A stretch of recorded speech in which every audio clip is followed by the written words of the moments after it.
आज की कड़ी में हम ह्यूमन सोल की तीसरी बॉडी यानी कि मेंटल बॉडी के बारे में जानेंगे। मन क्रिएशन की एक अद्भुत रचना है। अनुभव को सीखने के लिए ये जितना उपयोगी सिद्ध होता है उतना ही बड़ी बाधा भी बनता है। ये भ्रम पैदा करता है, मैं मेरा के कारण ही ये जीवन इतना कष्टपूर्ण और संघर्षमयी है। ये भ्रम का भी केंद्र है जो व्यक्ति की चेतना को सत्य को यथार्थ रूप से नहीं देखने देता।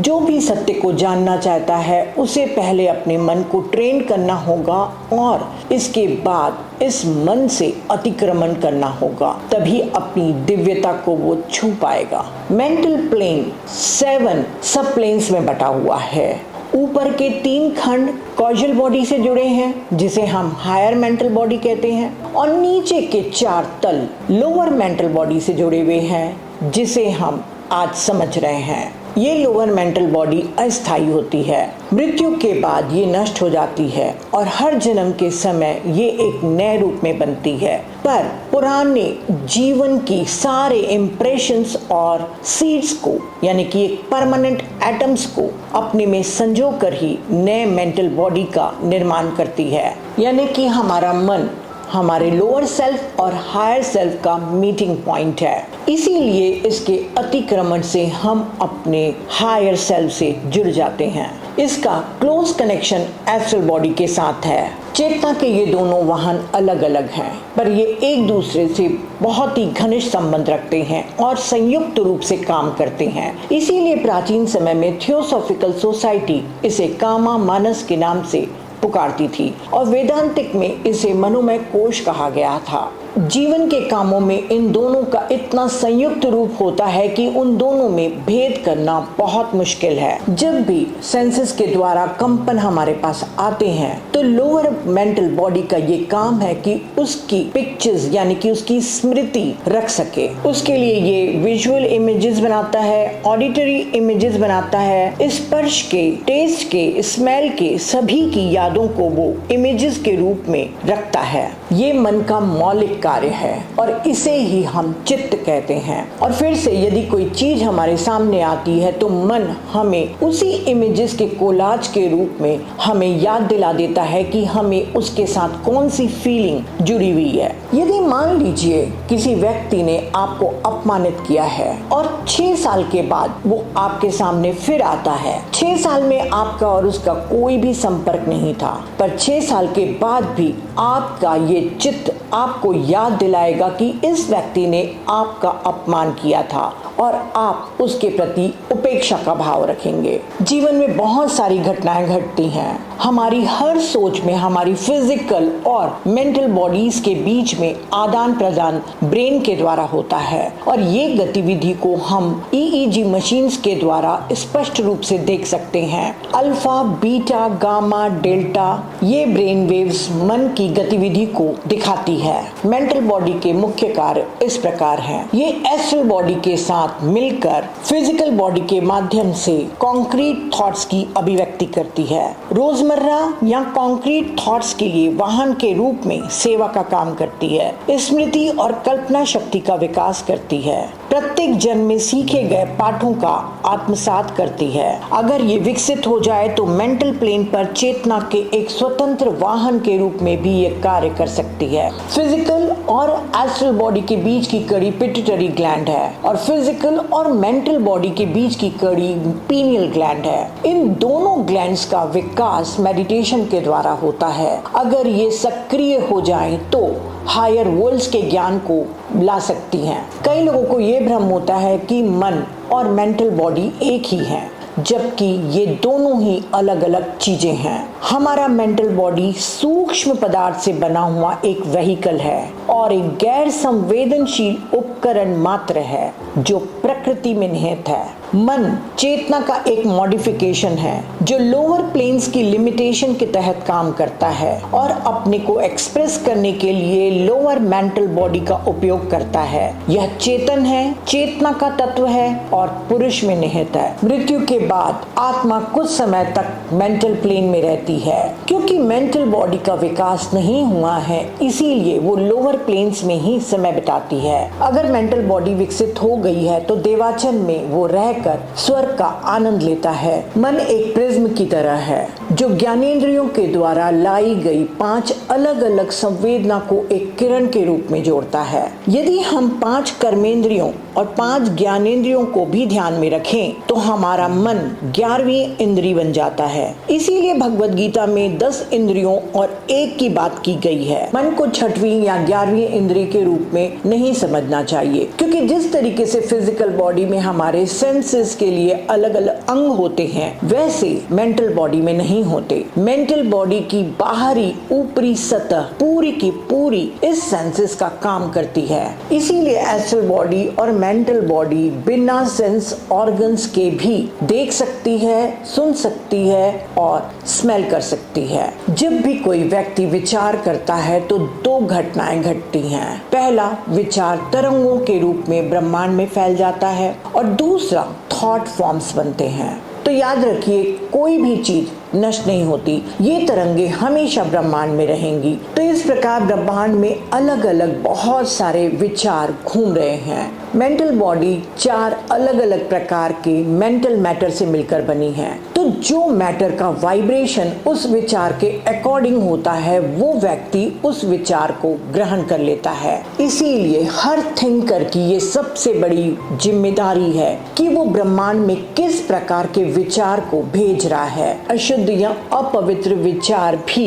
बहुत बड़ी संख्या में लोगों को प्रभावित कर सकता है और इसीलिए बुराई अनगिनत दिशाओं में फैलती जाती है। इस तरह से लगातार बहुत नुकसान हो रहा है। यद्यपि यह सब अनजाने में हो रहा है। जिस भी व्यक्ति ने उस विचार को छोड़ा है वो कार्मिक रूप से जिम्मेदार है। तो अपने फ्रेंड्स और नेबर्स के लिए भी शुभ और मंगलकारी विचारों को ही प्रसारित करना चाहिए। ये बहुत कम लोगों को एहसास है कि वो इतनी बड़ी शक्ति का उपयोग दूसरों की भलाई के लिए कर रहे हैं। सबसे हाईएस्ट इमोशन हमारे भक्ति यानी कि डिवोशन का होता है। यदि कोई व्यक्ति भक्ति में डूबा है तो वो अपने आसपास के व्यक्तियों में भी ये कंपन को भेजता है। जरूरी नहीं है कि जिस ईश्वर की वो आराधना कर रहा हो सामने वाला उसके प्रति ही आकर्षित हो। मान लीजिए आप कृष्ण की भक्ति कर रहे हैं और सामने से गुजरने वाला व्यक्ति जीसस को मानता है, तो आपके उस भक्ति के कंपन के द्वारा उसके मन में जीसस के प्रति भक्ति भाव पैदा हो जाएगा। तो विचार तरंगे सभी लोगों में भक्ति को भी प्रेरित करती हैं। हम हर समय लोगों के विचारों के समुद्र के बीच चल रहे हैं, यानी कि दूसरे का विचार अगर कोई व्यक्ति ले लेता है, थोड़ी समय के लिए भी उसे अपना लेता है और फिर उसे छोड़ देता है, तो उसकी जिम्मेदारी नहीं है, क्योंकि ये विचार उसका स्वयं का नहीं था। अगर उसमें वो रस लेकर अपनी एनर्जी डालता है, उसे मजबूत बनाता है और उसे बाहर प्रसारित कर देता है, तब उसके लिए ये जिम्मेदारी हो जाती है और उसका कार्मिक अकाउंट बन जाएगा। इसीलिए आपके मन से निकलने वाला हर विचार, चाहे वो आपका अपना हो या किसी और के द्वारा भेजा गया हो, अगर आप उसे प्रसारित करते हैं तो उसकी जिम्मेदारी आपकी होगी, अर्थात कर्म का अकाउंट में वो शामिल होगा। दूसरा, सोचने का प्रभाव होता है थॉट फॉर्म्स बनना। जब एक विचार कंपन के समूह को जन्म देता है तो उसे थॉट फॉर्म कहते हैं। ये अलग अलग रंग और अलग अलग रूप में होते हैं जो प्रत्येक व्यक्ति हर समय बाहर प्रसारित कर रहा है। ये 3 प्रकार के होते हैं। पहला,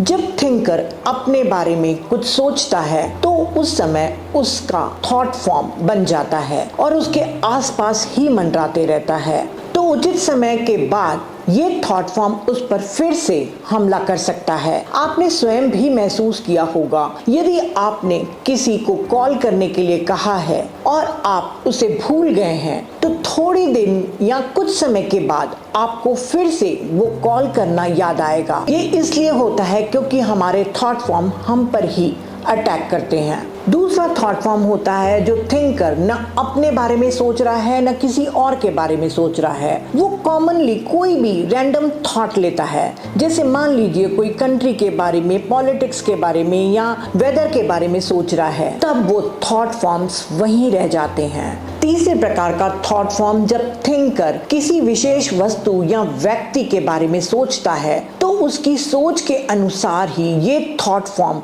रंग और आकार लेकर उस व्यक्ति तक जाते हैं। यदि वो व्यक्ति किसी काम में लीन है तो सेंडर के द्वारा भेजा गया थॉट फॉर्म वो नहीं लेता, तो जब भी वो फ्री होगा तो सेंडर के द्वारा भेजा गया थॉट फॉर्म उस पर आक्रमण करेगा। सचेत रूप से वो नहीं जानता कि उसके मन में ये विचार क्यों पैदा हुआ। बच्चों पर विचारों का विशेष प्रभाव अंकित होता है। जिस प्रकार बच्चे का भौतिक शरीर बहुत ही नरम प्लास्टिक की भांति होता है, वैसे ही उसकी एस्ट्रल और मेंटल बॉडी भी नरम प्लास्टिक के भांति ही होती है। इसीलिए जो भी उसके आसपास के वातावरण में विचार हैं, वो उन सबको इस तरीके से लेता है जिस तरीके से स्पंज पानी को पीता है, और उचित समय में ये बीज फल के रूप में दिखेंगे। आज के दौर में एस्ट्रल बॉडीज लोगों की डेवलप हो गई है। बहुत ही कम लोगों की मेंटल बॉडी विकसित हो गई है। अक्सर लोगों की मेंटल बॉडी एक हल्की धुंधली क्लाउड्स के रूप में ही दिखाई देती है। हमें अपनी मेंटल बॉडी को विकसित भी करना चाहिए और प्यूरिफाइड भी करना चाहिए, और इसके लिए सर्वोत्तम उपाय मेडिटेशन है। मेडिटेशन केवल एक आध्यात्मिक गतिविधि नहीं है, बल्कि मन को अनुशासित करने की सर्वोत्तम विधि है।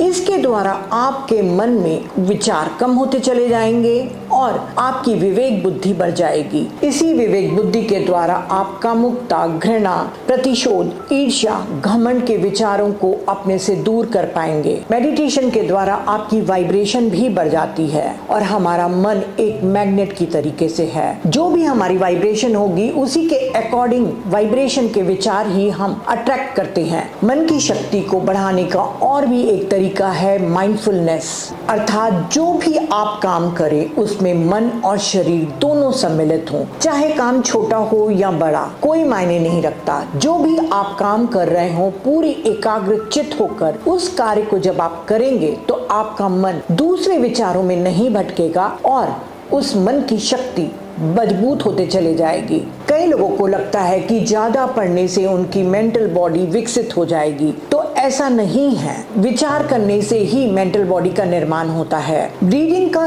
केवल इतना ही महत्व है कि ये आपको थिंकिंग करने के लिए सामग्री उपलब्ध कराता है। जितना आप पढ़ते हैं और उस पर अगर आप चिंतन भी करते हैं तो आपकी मेंटल बॉडी विकसित होते चली जाएगी। जितना आपका ज्ञान बढ़ता जाएगा उतनी ही आपकी विवेक बुद्धि भी बढ़ते जाएगी, और आपको नित्य और अनित्य में भेद करना भी आएगा।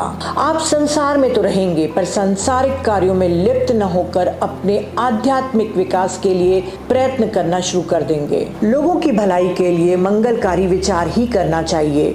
दिन के दौरान बीच बीच में अपने आप को रोकें और देखें कि आप क्या सोच रहे हैं। हो सकता है कि आप कुछ भी न सोच रहे हो, या ऐसे व्यर्थ के विचार सोच रहे हो जो कोई मायने भी नहीं रखते। ऐसे अभ्यास बार बार करते रहने से आप सेल्फ कॉन्शियस होते जाएंगे, सेल्फ अवेयर होते जाएंगे। तभी विवेक बुद्धि बढ़ेगी और आप अपने सार्थक विचारों पर चिंतन करेंगे और व्यर्थ के विचारों को दूर करेंगे। नेगेटिव थॉट्स को दूर करने के लिए सबसे अच्छा उपाय है कि अपने ध्यान को किसी और तरफ ले जाना, यानी कि डिस्ट्रैक्शन के द्वारा वो नेगेटिव थॉट्स कमजोर होते जाएंगे और समाप्त हो जाएंगे। कंसंट्रेशन के द्वारा भी मेंटल बॉडी विकसित होती है। कंसंट्रेशन का अर्थ है अपनी चेतना को किसी वस्तु या विचार पर ध्यान केंद्रित करना। ये वस्तु कोई गुरु, कोई ईश्वर, कोई गुण भी हो सकता है। इसके लगातार अभ्यास से धीरे धीरे मन इतना प्रशिक्षित हो जाता है तो आपको किसी एक भी विचार की जरूरत नहीं होती, और इसके द्वारा ही आप निर्विचार मन को भी प्राप्त कर सकते हैं। नींद में भी अपनी मेंटल बॉडी का हम उपयोग कर सकते हैं। जब भी कोई आपके पास समस्या हो तो उस समस्या को रात को सोते समय मन में दोहरा दीजिए। कोई भी तर्क वितर्क या संदेह मत करिए, क्योंकि इससे आपकी नींद में बाधा पड़ सकती है। उसके बाद आप सो जाइए। नींद के दौरान जब थिंकर फिजिकल और एस्ट्रल बॉडी को छोड़कर हट जाता है, तब उस समस्या से वो खुद निपटता है और इसके समाधान को आपके ब्रेन में रजिस्टर कर देता है, ताकि सुबह उठने के समय आपकी चेतना में उसका समाधान याद रहे। आपको बिस्तर के पास ही एक पेन और कॉपी रखनी चाहिए, ताकि उठते साथ ही आप उसका समाधान लिख सके, क्योंकि कुछ ही पलों में ये समाधान आपकी स्मृति से विलुप्त हो सकता है। के द्वारा ही टेलीपैथी भी की जा सकती है। टेलीपैथी 3 प्रकार की होती है। 2 एथरिक ब्रेन के बीच, 2 एस्ट्रल बॉडीज के बीच और 2 मेंटल बॉडीज के बीच। पीनियल ग्लैंड थॉट ट्रांसफर का अंग है, जैसे आंख हमारी दृष्टि का अंग है। अधिकांश लोगों में पीनियल ग्लैंड अल्प विकसित होती है, इसीलिए टेलीपैथी में मुश्किल आ सकती है। मेंटल बॉडी के विकसित हो जाने पर टेलीपैथी 2 मेंटल बॉडीज के द्वारा संभव होती है। जब मेंटल बॉडी विकसित हो जाती है, यानी कि मानसिक स्तर पर जब थिंकर सेल्फ कॉन्शियस रहता है, तो वो थिंकर कोई भी एक विचार अपने मेंटल प्लेन पर बनाकर उसे ब्रेन में नहीं भेजता, बल्कि उस आदमी के पास डायरेक्ट उसकी मेंटल बॉडी में भेज देता है जिसको वो भेजना चाहता है। प्राचीन समय में भी गुरु लोग अपने शिष्यों को टेलीपैथी के द्वारा ही डायरेक्शंस भेजा करते थे। हमें पूरे समय अवेयर रहना चाहिए, क्योंकि हमारा हर विचार, हमारी हर भावना हमारे अगले जन्म के निर्वाण की नींव डालेगा। तो meditation, mindfulness, contemplation, concentration, awareness, इन सब के द्वारा आप अपने मन को अनुशासित कर सकते हैं और अपनी मेंटल बॉडी को विकसित कर सकते हैं। तो फ्रेंड्स, इस सीरीज की अगली कड़ी में हम अपने हायर मेंटल बॉडी यानी कॉजल बॉडी के बारे में जानेंगे। Thank you.